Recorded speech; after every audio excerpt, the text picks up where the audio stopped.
마음밭이 중요합니다라는 제목으로 함께 은혜를 나누도록 하겠습니다. 제가 지금껏 목회를 해오는 동안 여러 많은 성도님들을 만나왔는데요. 한 교회에서 동일한 목사님의 설교를 들으며 신앙생활을 하고 있는데 어떤 분은 시간이 갈수록 믿음이 성장해 가는가 하면 어떤 분은 정체해 있고 또 되려 어떤 분들은 후퇴하는 것을 보았습니다. 그 이유가 뭘까를 고민을 해보면 그 해답을 예수님이 말씀하신 오늘 본문의 씨 뿌리는 자의 비유 속에서 찾아낼 수가 있어요. 비유의 내용은 이러합니다. 여러분들이 이미 잘 알고 있는 내용 가운데 하나인데요. 어떤 농부가 밭으로 나가서 여기저기에 씨를 뿌립니다. 그런데 뿌려진 이 씨들이 여기저기로 막 흩어져 가지고 떨어지게 되죠. 4절에 보니까 어떤 씨는 길가에 뿌려졌다라고 했습니다.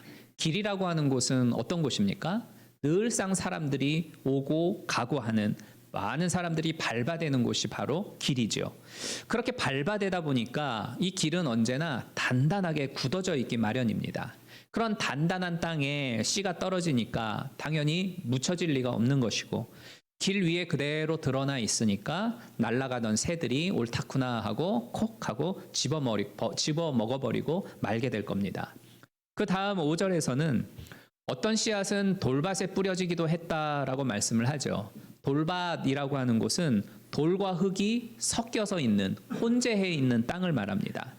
이 밭을 읽어보신 분들은 아시겠지만 어떤 밭들은요, 겉에 흙이 이렇게 있으니까 괜찮아 보이기는 하는데 이 땅을 파보면 그 속에 큰 돌멩이들이 막 여기저기 박혀 있는 경우가 있어요. 그러면 이 씨앗이 흙 속에 잘 심겨져 있는 것처럼 보이기는 하지만 결과적으로는 흙 밑에 숨겨져 있는 그 돌들에게 막혀가지고 뿌리를 내릴 수가 없게 됩니다. 그러면 싹은 나더라도 돌에 막혀서 뿌리를 내리지 못한 덕에 결국 햇볕에 의하여 금세 말라 죽고 말아버리죠. 또 7절에서는 가시떨기에 뿌려진 씨앗이 있다라고 했습니다. 이 팔레스타인 지역은 워낙 건조해가지고 이 뾰족뾰족 튀어나온 그 가시 있지 않습니까? 이 가시 형태를 가지고 있는 조그만 나무들이 막 여기저기 산재해 있어요. 우리가 간혹 고속도로를 이렇게 운전을 하고 가다 보면 이렇게 막 가시 덩굴들이 돌돌 뭉쳐가지고 길로 막 바람을 따라 굴러다니는 것 경험해 보셨잖아요. 그러면은 그 옛날에 방구차라고 하는 게임 아십니까? 그 띠리디띠 띠리디띠 하면서 그 이렇게 막 요리조리 피하는 그 운전하는 게임이 있는데 마치 그 방구차 게임하는 것처럼 그 굴러다니는 그 가시덩굴들 피하면서 막 이렇게 운전하잖아요. 그러면 한 번씩 들이박으면은 우리 아들은 뒤에 타고 있다가 박았다고 하면서 막 박수치고 막 그랬던 적이 있는데 이런 경험을 해보셨을 거예요. 그러니까 그런 가시 같은 나무들이 작은 것들이 많이 있었는데 그런 가시밭에 씨앗이 떨어지니까 그 그늘에 막혀서 결국은 이 씨도 말라 죽더라라는 그러한 비유입니다. 그리고 마지막으로 좋은 땅에 떨어지는 씨앗이 있다라고 말씀했는데 이게 바로 100배, 60배, 30배의 열매를 가져다 준다고 8절에서 예수님이 말씀을 하고 있죠. 우리는 이 예수님의 씨 뿌리는 비유를 통해서 나의 마음가짐이 어떠한가 하는 것은 이 신앙 성장에 있어서나 그리고 하나님의 음성을 듣는 데에 있어서 굉장한 영향을 미친다라는 것을 알아낼 수가 있습니다. 이 예수님의 비유하신 4가지 종류의 밭은 우리들의 마음가짐을 크게 4가지로 분류하고 있는 거예요. 첫 번째는 단단하게 굳어진 길가라고 했죠. 즉 굳어져 있는 우리의 마음을 의미를 합니다. 우리는 저마다 가지고 있는 생각과 관점과 신념을 가지고서 지금까지 살아왔습니다. 어떤 분은 자기의 생각대로 여태까지 40년을 살아왔고 어떤 분은 50년을, 어떤 분은 80년을, 어떤 분은 90년 이상을 지내오셨는데 그렇게 살아오다 보니까 고정관념이라고 하는 것을 가지게 되죠. 고정이 돼서 잘 깨뜨려지지 않는 자기의 생각, 자기의 관점, 자기의 신념, 이 자기 고집이라고 하는 게 우리한테는 다 있습니다. 그런데 누군가가 내가 가지고 있는 그 고정관념과 반하는 생각이나 관점이나 신념을 제시를 하면 사람들은 크게 셋으로 갈라집니다. 누군가가 제시를 했을 때에 내 마음의 문을 열고 그럴 수도 있겠구나 하면서 고민하고 생각해 보는 경우하고 야, 너는 너고 나는 나지. 그냥 너는 알아서 살아. 하면서 무시하는 경우하고, 또 적극적으로 반대하는 경우. 야, 그건 말도 안 돼. 그따위가 어딨어. 하면서 걷어차버리는 경우. 이렇게 셋 중에 하나로 우리가 속하게 되죠. 그리고 여기서 굳어져 버린 경우, 이 굳어진 마음이라고 하는 건 나하고 다를 경우에 무조건 무시해버리거나 아니면 반대하거나 하는 그러한 마음을 의미를 합니다. 이 성경을 통해 주시는 이 하나님의 음성이라고 하는 것은 가만히 보면 죄성을 가지고 있는 우리 인간들의 생각과 관점과 신념하고는 거의 대부분이 반대되어져 있어요. 극단의 성향을 가지고 있습니다. 따라서 우리가 하나님의 말씀을 들을 때에는 나랑 상관없어 하면서 무시를 해버리거나, 혹은 글쎄 뭐 성경은 이렇게 말씀하지만 나는 아니라고 생각하는데 나는 반대야, 이렇게 이야기를 한다라고 하면 이게 바로 굳어져 있는 나의 마음이고, 고정되어져 있는 이 내 관념과 나의 생각들을 바꿔보려고 하지 않는 이상 그 굳은 마음을 가지고는 결코 그 믿음이 성장하거나 성숙해질 수가 없다라는 겁니다. 이 굳어진 마음을 갖게 되어지면은요, 아무리 고귀한 말씀을 하나님이 들려주신다고 해도 또 그 소리 하네, 난 이미 다 알고 있는 말씀이야, 치부해버리게 되고, 영혼을 깨우는 청량한 하나님의 음성이라 할지라도 전혀 반응을 하지 않는 무감각한 상태가 돼버리고 맙니다. 나 그 말씀 잘 알아, 옛날에도 나 많이 들었어. 이 굳어진 마음, 이것의 가장 심각한 폐해는 뭐냐면 무감각해진다는 거예요. 어떠한 말씀을 들어도 은혜가 되지 아니하고 내 마음을 울리는 하나님의 음성으로 나에게 다가오지를 않다라는 거죠. 또 어떻게 보면은요, 이 굳어진 마음이라고 하는 건 취사 선택이다, 이렇게 표현해도 무방할 것 같아요. 즉, 자기가 마음에 드는 말씀이면 선택을 하고 마음에 들지 않으면 걷어차버리는 걸 의미를 하죠. 디모데후서 3장 16절을 보면 성경은 교훈과 책망과 바르게 함과 의로 교육하기에 유익하다, 이렇게 말씀을 하고 있어요. 그러니까 성경을 통해서 주어지는 이 하나님의 음성이라고 하는 건 달콤한 축복과 우리의 마음을 위로해주는 그런 소리만이 아니라 나의 잘못된 점을 지적해주고 나의 악함을 드러내게 해서 나를 교훈시키고 책망케 하는 쓴소리들이 성경에 훨씬 더 많이 담겨져 있다는 거예요. 근데 우리는 성경을 읽을 때에 자기 듣기에 기분 좋은 소리는 내가 하나님 음성이지, 이건 너무 은혜로워 하면서 좋은 말씀은 취하고, 불편한 소리는 이따위 하나님의 음성이 어디 있어 하면서 걷어차버리는 습성을 우리는 가지고 있더라는 겁니다. 굳어진 마음의 특징이고 이래서는 안 된다는 것이죠. 그래서 어떤 말씀이든 궁극적으로는 나에게 도움이 되기 때문에 주시는 하나님의 음성이죠. 그죠? 그래서 그런 만큼 우리들이 열린 마음으로, 부드러운 마음으로 어떤 말씀이든 내가 받아들이면서 아멘 하되 그 말씀에 순종하는 것이 하나님 음성 잘 듣는 비결이 되어지는 겁니다.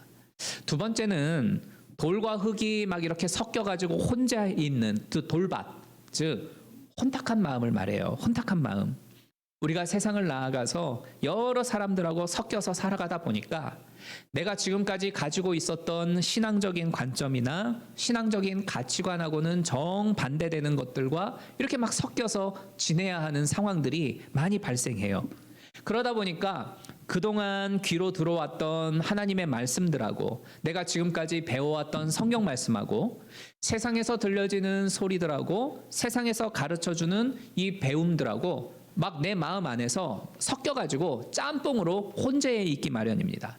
그러니까 예를 들면 하나님의 말씀은 믿음이 세상을 이긴다, 이렇게 말씀을 하고 똑똑히 가르쳐주고 있는데 세상은 무슨 소리야, 돈이 이기게 하지, 이렇게 우리에게 가르쳐준단 말이에요. 평상시에는 그래, 믿음이 당연히 세상을 이기는 거지, 이렇게 믿고 우리가 살아가고 있어요. 근데 경제적인 어려움이라든가 삶의 어떤 곤란함으로 인해서 내 삶을 흔드는 겁니다. 막 위기가 주어지고 고난이 주어지게 되면 내가 흔들리겠죠. 그러면은 내 안에 있던 신앙적인 가치관과 세상의 가치관들이 막 흔들려 섞이겠죠. 그러면 이거 도대체 뭐가 뭔지 모르겠네. 하나님의 말씀은 이렇게 말씀하는데 세상은 돈이 이긴다고 하네. 도대체 뭐야? 이러다가 결국에 가서는 그래도 돈이 제일 중요한 거지라고 결론을 내리게 되더라라는 거예요. 그러니까 예수님은 이렇게 되어지는 이유를 말씀의 뿌리를 깊이 내리지 못하여서 고통의 열기를 참아내지 못한 것 때문이다, 이렇게 설명을 하고 있죠. 그리고 세 번째는 가시떨기밭인데요. 이 가시떨기밭은 22절에서 보면 가시떨기밭은 생활에 대한 걱정과 돈을 벌겠다고 꽂혀 있는 마음이다. 이렇게 예수님이 친절하게 설명을 해주고 있어요. 그러니까 이 가시떨기밭이라고 하는 것은 뭐냐면 세상살이에서의 주어지는 여러 많은 염려와 걱정 때문에 어수선해져 버린 나의 마음을 의미를 하는 거예요. 우리가 열심히 예수 믿으면서 신앙생활을 한다 하더라도 세상에서 주어지는 염려와 걱정이라고 하는 것은 항상 있기 마련입니다. 그죠? 우리가 믿음으로 살고 있지만 그 염려와 걱정과 근심에서 완전히 벗어날 수는 없어요. 그 안에서 우리가 살아갑니다. 또 세상에서 해야 할 일들이 얼마나 많아요. 바쁘게 살아갑니다. 그것이 우리의 일상이 되다 보니까 뭐 살다 보면 막 5만 가지 잡다구리한 생각들을 하게 되어지고 그러다 보면 우리 마음이 갈라지고 번잡해지고 막 혼재하게 되어지죠. 그런데 이 염려, 걱정이라고 하는 이 헬라어 단어를 가만히 보면 메림나오라고 하는 헬라어 단어를 쓰는데요. 이 메림나오라고 하는 단어는 뭐냐면 이렇게 하나로 모여져 있지 아니하고 천갈래 만갈래로 막 여기저기로 흩어져서 찢어져 있는 상태를 메림나오라고 이야기를 합니다. 그러니까 뭐냐면 나의 마음을 하나님께로 집중하여야 하는데 하나님께 집중하지 못할 경우 일상생활의 여러 가지 일들로 인하여서 우리의 마음이 갈라지게 되어지고 갈라지면 균열되어진 부분이 나타나잖아요. 그러면 그 균열되어진 부분으로 찾아오는 것이 염려와 걱정이더라라는 걸 이 메림나오라는 단어가 설명을 해줘요. 따라서 우리는 하나님께로 집중해내는 연습을 꾸준히 하는 것이 중요합니다. 그래야 염려와 걱정에서 벗어날 수가 있고 궁극적으로는 그게 하나님의 음성을 들을 수 있는 비책이 되어져요. 히브리서 12장 2절을 보면 믿음의 주요 온전케 하시는 이인 예수를 바라보자 이렇게 말씀을 하고 있죠. 믿음의 주요 온전케 하시는 이인 예수를 바라보자. 영어 성경으로 보면 예수를 바라보자라고 하는 이 부분을 fix on이라고 하는 단어를 쓰고 있는 걸 볼 수 있어요. 이 fix on은 막 여기저기 이것저것들이 막 흩어져 있어요. 주변에 뭐 잡다구리한 것들이 막 존재를 하고 있는데 그 중에 딱 하나를 정해놓고 그것만 바라보는 게 fix on입니다. 그러니까 의도적으로 습관적으로 하나님께로 내 생각과 마음을 고정시키도록 애쓰라라는 겁니다. 마음이 어수선해지고 갈라지려고 할 때에 여러 많은 세상에서의 주어지는 잡다구리한 생각들 때문에 내 마음이 갈라지려고 할 때에 찬송을 부르는 겁니다. 또 성경 구절을 소리내서 읽어보는 거예요. 또 여러분이 좋아하는 찬양들 있잖아요. 그 찬양을 틀어놓고 눈을 감은 채 묵상하면서 그 가사를 곰곰이 음미를 해보는 겁니다. 그러면 내 마음이 어느덧 하나님께로 고정되는 것을 우리가 체험할 수가 있어요. 하나님께로 집중하게 되고 집중하게 되면 세상에서의 여러 많은 염려와 걱정으로 갈라졌던 내 마음이 하나로 뭉쳐지면서 하나님의 세미한 음성이 들려지는 것을 우리는 경험을 할 수가 있습니다. 마지막 네 번째, 좋은 땅이라고 하는 땅은 착하고 좋은 마음을 의미한다라고 누가복음 8장 15절에서 말씀을 해주고 있어요. 착하고 좋은 마음. 그러면 착하고 좋은 마음은 뭘까? 착하고 좋은 마음은 선한 마음이다. 이렇게 표현할 수 있겠죠. 선한 마음. 그러면 선한 마음은 어떤 마음을 말할까요? 우리는 주님의 선한 백성이 되어야 합니다. 우리는 주님의 선한 백성이 됩시다. 막 이렇게 말을 하잖아요. 그러면 이 선한 백성이라고 하니까 막 타인을 선대해주고 좋은 일을 많이 하고 구제를 많이 베풀고 이런 착하고 좋은 사람이 되자 이렇게 생각하기가 쉬워요. 그런 의미도 합당할 수 있겠지만 여기서의 이 착하고 좋은 마음, 선한 마음이라고 하는 것은 그런 뜻이 아니라 헌신되어져 있는 마음을 의미해요. 헌신되어져 있는 마음. 그리고 이 헌신된 마음이라고 하는 것은 주님이 나를 다스려 주십시오 라고 고백하는 겸손한 마음을 말해요. 헌신된 마음은 주님, 나는 연약합니다. 나의 능력은 부족합니다. 주님의 도움이 아니면 살아갈 수 없사오니 나를 다스려 주시고 나를 이끌어 주옵소서. 이렇게 겸손하게 주님 앞에 나와 고백하는 이 마음이 바로 헌신된 마음이고 예수님이 말씀하는 착하고 좋은 마음이에요. 그래서 주님의 다스림이 나에게는 절대적으로 필요합니다 라는 이 겸손한 고백 속에 씨앗이 맺힐 때, 씨앗이 심겨질 때에 100배, 60배, 30배의 열매가 맺혀지더라라는 거예요. 반대로 주님의 다스림을 원하지 않는 마음이라든가 혹은 나는 그런 거 관심 없어 라고 하는 이 무관심한 마음은 교만한 마음이고 악한 마음이 되죠. 이것은 아무리 하나님의 위대한 진리가 확성기로 선포되어진다 할지라도 열매가 맺혀지지 않는 황폐함을 경험하게 되어지는 겁니다.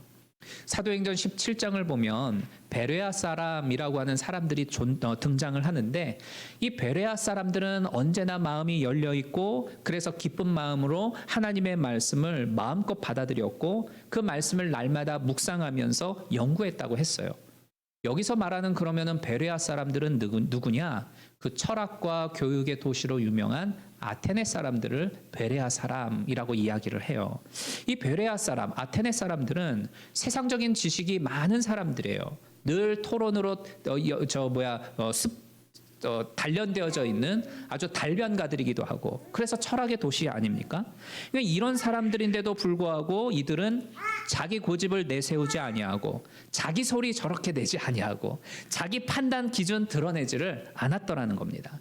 되려 마음을 활짝 열고 그럴 수도 있지, 그럼 저럴 수도 있는 거야 하면서 마음을 열고 하나님의 말씀에 귀를 기울이니까 찾아오시는 주님을 맞이할 수 있었고, 그렇게 주님을 맞이하니까 그 인생이 더욱더 풍요로워지더라라는 것을 이 베레아 사람들을 통해서 우리는 경험을 할 수가 있어요. 그래서 이처럼 열려져 있는 마음들, 늘 하나님을 구하고 하나님의 은혜를 사모하는 사람들에게 하나님의 세미한 음성이 들려지는 법이고, 말씀이 열매로 맺혀져서 그 삶이 능력 있게 경험되어지는 것을 체험하게 되어지는 겁니다.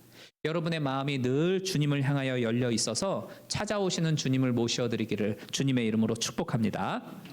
또 우리가 좋은 땅, 그러니까 주님이 나를 다스려 주십시오 하면서 간절히 바라는 좋은 마음밭을 여러분들이 가지고 있다라고 하면 그 좋은 마음의 밭에 두 가지의 자세를 덧붙일 필요가 있어요.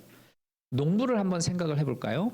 이 농부는 밭에 나가서 씨를 뿌릴 때에 첫 번째, 열매에 대한 기대감을 가질 겁니다. 아니, 세상 천재 어떤 농부가 씨 뿌리러 가면서 아이고 이거 씨로 뿌리나 마나 열매 맺히지 않을 거야, 뭐 헛수고지, 이러면서 나가는 사람 있을까요? 없어요. 늘 열매라고 하는 기다림을 가지고, 그리고 기대감을 가지고 설레임을 가지고 나갈 거예요. 그리고 두 번째, 열매는 당장 맺힙니까? 아니죠. 기다림의 인내가 반드시 있어야 돼요.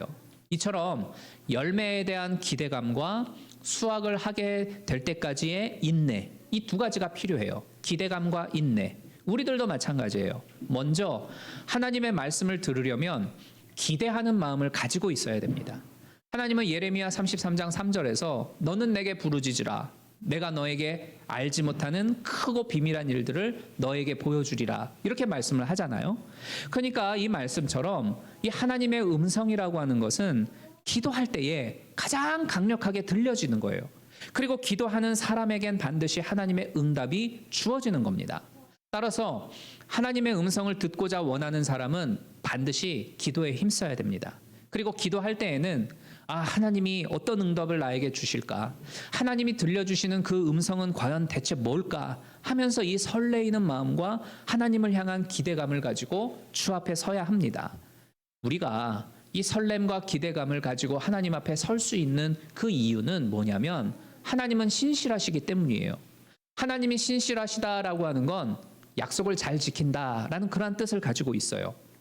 성경을 보면 하나님은 이 성경 속에 등장하고 있는 이 옛날 인물들하고 약속을 맺으시죠. 그리고 약속을 맺으면 하나님은 항상 그 약속을 철저히 지켜주셨어요.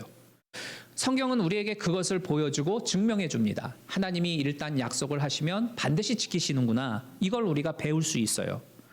이렇게 우리가 이 성경에 등장하는 여러 많은 인물들을 보면서 하나님은 약속을 지키는 신실하신 하나님이구나, 이것을 깨닫게 됨과 동시에 그러면 나에게도 하나님은 신실하신 하나님이겠구나, 이것을 확신하고 그 하나님을 신뢰할 수가 있죠. 이 신뢰라고 하는 말이 뭡니까? 이 신뢰라고 하는 건 서로의 깊은 시간과 그리고 오랜 만남을 통해서 저 사람을 믿을 수 있다라는 감정을 갖게 되는 게 신뢰입니다. 때로 우리가 저 사람하고 내가 오랫동안 사업을 해보고 함께 진짜 오랫동안 내가 지내와 봐서 잘 아는데 저 사람은 진짜 정직해. 저 사람은 틀림없어. 배신하는 경우 없어. 이렇게 말하잖아요. 이거는 신뢰라고 이야기를 해요. 그러니까 신뢰는 과거에 여러 많은 경험을 서로 해보면서 알게 되어지는 쌓이고 쌓이면서 발생하는 게 신뢰예요. 우리가 남편을 신뢰할 수 있고 아내를 신뢰할 수 있는 이유가 뭡니까? 10년을 살아보고 20년을 함께 살아보니 변치 않는 것을 보고 아내를 신뢰하고 남편을 신뢰하게 되어지는 거죠. 우리가 이 성경의 여러 많은 과거들의 인물과 약속을 맺으신 이 하나님이 그 약속을 충실히 지키셨다라는 것을 보면서 이 성경을 통해 우리가 하나님을 신뢰할 수가 있게 되어지는 거예요. 하나님은 약속을 하시면 반드시 지키시는구나. 이 하나님을 보고 기도에 매진할 수가 있는 겁니다. 하나님은 기도하고 부르짖으면 너에게 응답하겠고 크고 비밀한 일들을 보여주겠다. 약속을 하셨지 않습니까? 이 약속을 붙들고 성경의 많은 인물들이 기도했어요. 기도했더니 응답을 주셨고 하나님의 기적을 보여주셨잖아요. 그것을 바탕으로 우리는 기도할 수 있고 나도 기도하면 하나님이 응답하실 것이고 나에게도 기적을 베풀어 주실 것이다. 이 신뢰를 하나님으로부터 할 수가 있다는 겁니다. 두 번째로 인내함이 필요해요. 기도에 대한 이 하나님의 응답에는 열려져 있는 상황하고 닫힌 문이라고 하는 상황이 있을 수 있어요. 열린 문 상황이라고 하는 건 말 그대로 기도한 대로 열려지는 응답을 받는 것을 말합니다. 하지만 닫힌 문 상황이라고 하는 건 기도한 대로 열려지는 게 아니라 닫혀지고 되려 열려 있는 것도 닫혀지고 닫혀 있는 것도 그대로 닫혀져 있고 이것을 말해요. 그러면 열린 문 상황은 열려졌으니까 하나님이 응답하신 거네 라고 생각을 할 수 있고 닫혀 있는 문은 닫혀 있으니까 또 열려 있는 것도 닫혀져 버리니까 이거는 하나님이 내 기도를 듣지 않았거나 아니면은 하나님이 내 기도를 묵살하셨네 이렇게 이야기를 할까요? 아니라는 겁니다. 열려져 있는 상황이나 닫혀져 있는 상황이나 다 동일하게 하나님이 들으셔요. 그러나 닫혀 있는 상황은 아직 하나님의 때가 아니기 때문에 열려줘 주지를 않으시는 겁니다. 이 성경을 보면은요, 이 시간이나 때를 두 가지로 구분해서 우리에게 설명해 주는 것을 볼 수가 있어요. 크로노스라고 하는 시간하고 카이로스라고 하는 시간입니다. 크로노스라고 하는 시간은 어저께, 오늘, 내일, 3월 19일, 3월 20일, 2023년, 2024년 이런 식으로 우리가 늘상 접하는 물리적인 시간을 가지고서 크로노스라고 성경은 표현을 해요. 그런데 카이로스라고 하는 시간은 이런 물리적인 시간하고는 상관이 없이 하나님이 원하는 하나님이 정하신 시간, 하나님의 때 이것을 표현할 때에 쓰는 용어가 카이로스라고 하는 용어예요. 우리는 기도할 때에 하나님 올해까지 또 꼭 들어주셔야 됩니다. 제가 다음 주까지 뭔가 결정을 내려야 되는데 다음 주까지 응답 주셔야 돼요 라고 이야기를 하지만 하나님만의 때라는 것이 존재를 하죠. 카이로스, 그날과 그때는 아무도 모르느니 하늘의 천사들도 모르고 아들도 모르고 오직 아버지만 아시느니라 라고 하는 하나님 아버지만 아시는 그 시간의 때라는 것이 성경에는 존재를 하고 있어요. 아무도 알 수 없는 하나님의 때, 하나님의 시간, 이게 바로 카이로스라고 하는 시간입니다. 그런데 간혹 하나님은 우리가 아무리 기도해도 열어주지 아니하고 닫혀져 있는 문 그대로 두시는데 이거는요, 아직 하나님의 때가 나에게 오지를 않았기 때문에 닫혀져 있는 것을 열어주지 않으시는 겁니다. 듣지 않아서가 아니라는 거예요. 때가 아니기 때문에 열어주지를 않는 것뿐이라는 겁니다. 따라서 이러할 때에 우리들이 가져야 하는 자세는 뭐냐? 인내하는 것입니다. 인내하는 것. 하나님의 때인 카이로스를 맞이할 그 날을 기대하면서 인내하는, 계속 기도의 자리를 지켜나가는 그 기다림이 우리에게 필요하다는 거예요. 성도 여러분, 하나님으로부터 오는 음성은 반드시 존재합니다. 그런데 그 음성을 우리가 들으려면 가장 중요한 건 주님이 나를 다스려 주십시오 하면서 간절히 바라는 좋은 마음밭을 소유하는 겁니다. 그리고 기도하면서 주님의 음성이 나에게 들려질 것을 기대하고 하나님의 음성을 듣게 될 거야 라고 하는 확신을 가지고 인내하는, 어찌 보면 되게 지루할 수 있는 기도의 작업이라고 할 수 있겠지만 기도 속에는 반드시 기다림이라고 하는 요소가 있어야 돼요. 그러면 마침내 카이로스, 하나님의 때를 만나게 되어질 것이고 내가 기대하고 확신하였던 그 말씀대로 들려주시는 그러한 신실하신 하나님을 우리 모두가 경험하게 될 줄로 믿습니다. 이러한 은혜를 누리며 살아갈 수 있는 풍요로운 신앙인들이 되시기를 주님의 이름으로 축복합니다.